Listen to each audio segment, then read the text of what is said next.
On a pour mission, d'après la vidéo précédente, d'arriver à mettre en place de l'échantillonnage avec remise avec Excel. Il est sûr que plein de logiciels le font, Excel Stat le fait, et c'est vraiment pour comprendre le mécanisme de l'échantillonnage avec remise et de manipuler un petit peu Excel. Là, on a 60 000 observations. Vous avez la distribution des appartements à Paris, c'est évidemment trop lourd.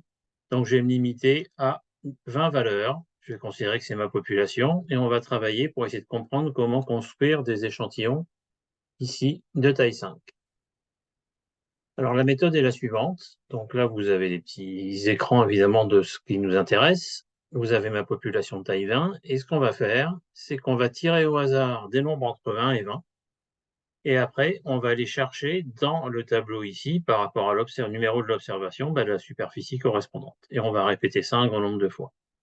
Alors comment tirer au hasard un nombre entre 1 et 20?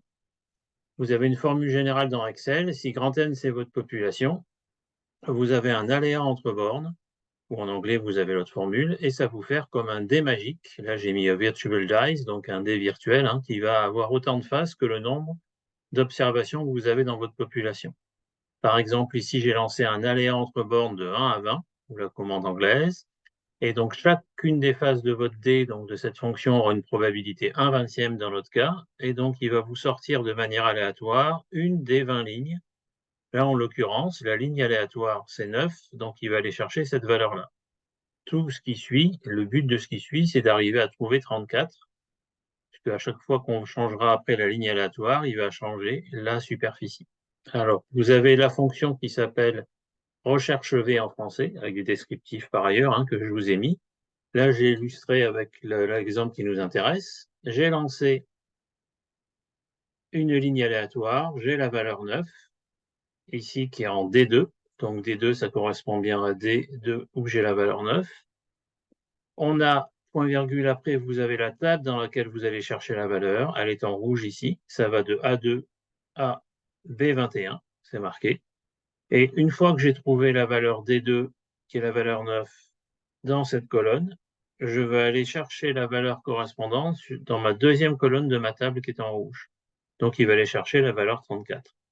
Et donc, on voit que la superficie correspondante à la valeur 9 qui a été tirée au hasard me donne bien 34 mètres carrés.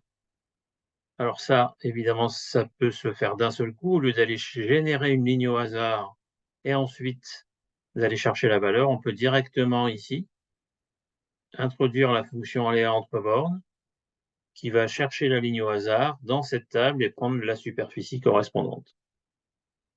Alors, on peut l'avoir de manière répétée pour avoir un échantillon. Donc là, je l'ai copié vers le bas. Là, je l'ai 1, 2, 3, 4, 5, 6 fois. Donc, je l'ai recopié 5 fois et vous avez donc les mêmes formules. Si vous allez vers le bas, il faut faire attention de mettre les dollars ou de donner des noms. Sinon, évidemment, vous n'allez plus avoir la même population dans laquelle vous allez faire votre tirage. Là, voilà. Alors, je vous laisse. Je vous dis juste que l'application directement dans Excel et dans la vidéo suivante avec des petits exercices par la suite. Tout ça, ça se récupère quand vous avez affiché plus sous la vidéo, où vous avez les fichiers Excel que vous pouvez récupérer ou des PDF ou autres, ou des exercices. Bonne continuation.